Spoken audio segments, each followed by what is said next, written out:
Hello, my name is Ahmrii Johnson. I'm recording this on Wednesday, July 17th of 2024. I'm a fashion designer and interdisciplinary artist based in Brooklyn, New York.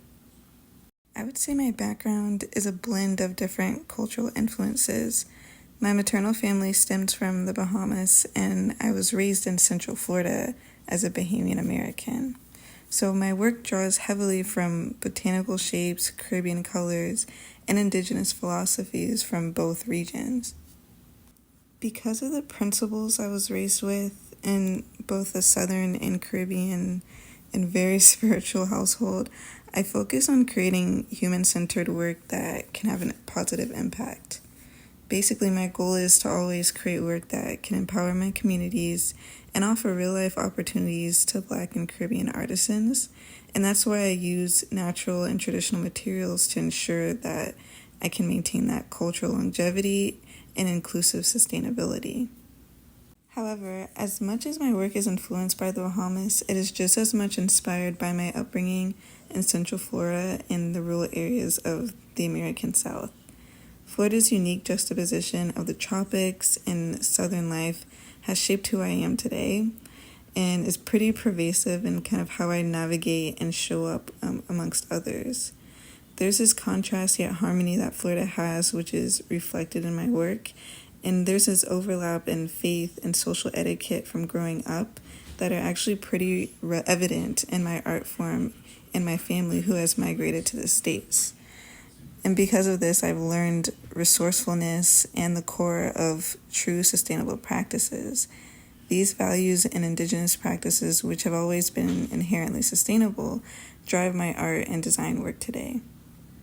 My biggest influences by far are my close mentors and peers. I deeply admire Ahmrii Johnson, the co-founder and designer of Studio 189, who has built an incredible fashion company and social enterprise supporting Ghanaian women and crafters. She embodies the qualities of my ideal woman, designer, and business owner, and I honestly aspire to follow in her footsteps. I'm also really inspired by my peers who are tirelessly developing their craft and creating paths for themselves.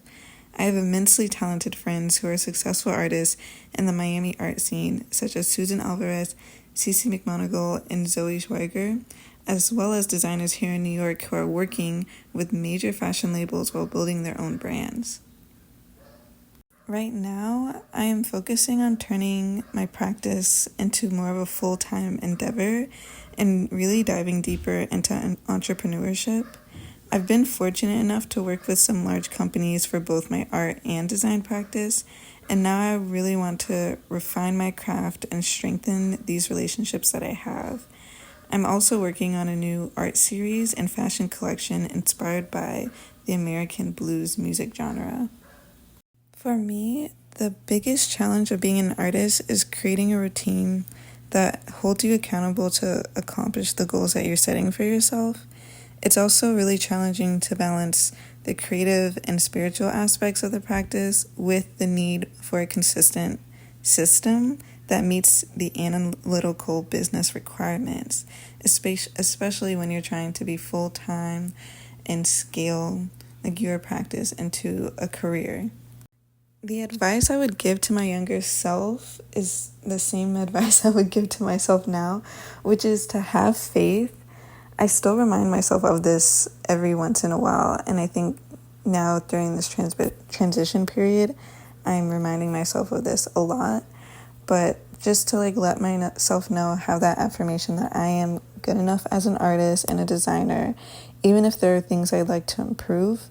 I need to have that faith that I'm capable of achieving my goals, even if I don't know exactly how I'll get there. The most important thing for growth and execution is having that faith to get started and taking risks. And what I've learned through trial and error is that without faith, there would be no action. And without action, I wouldn't be able to accomplish these things that I have thus far or even get anywhere close to where I'm moving towards now. In my collection last year, I actually employed some unconventional techniques for both my paintings and the garments that I made. I used the same fabrics to collage my paintings as I did to make the clothing.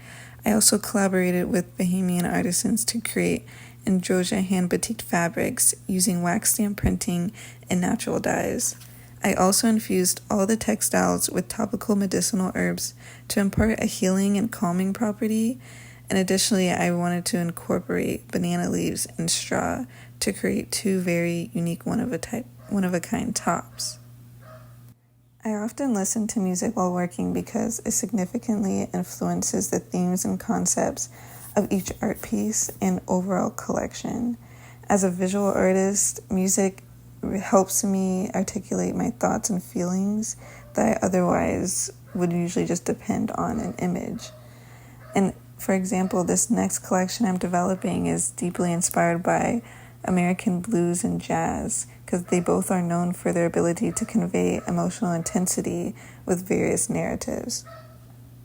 The best reaction I get to my work now is when younger artists tell me that one of my pieces has inspired or motivated them, or taught them something about themselves as an artist. That feedback keeps me motivated and reassures me that I'm on the right path with my work.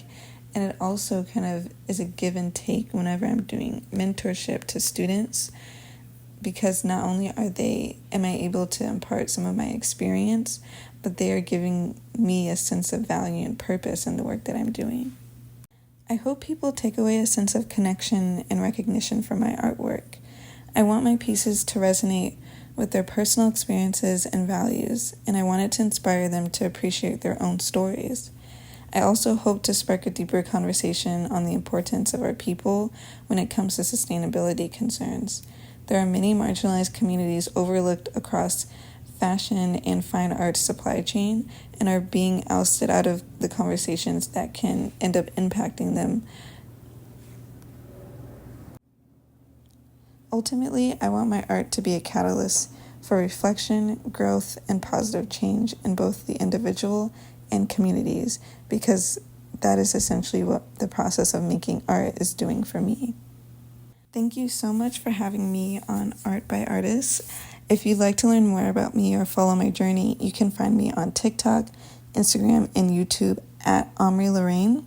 I have an exciting project with Teen Vogue coming up, and as well as a fashion education festival that's being hosted at Parsons School of Design in New York City.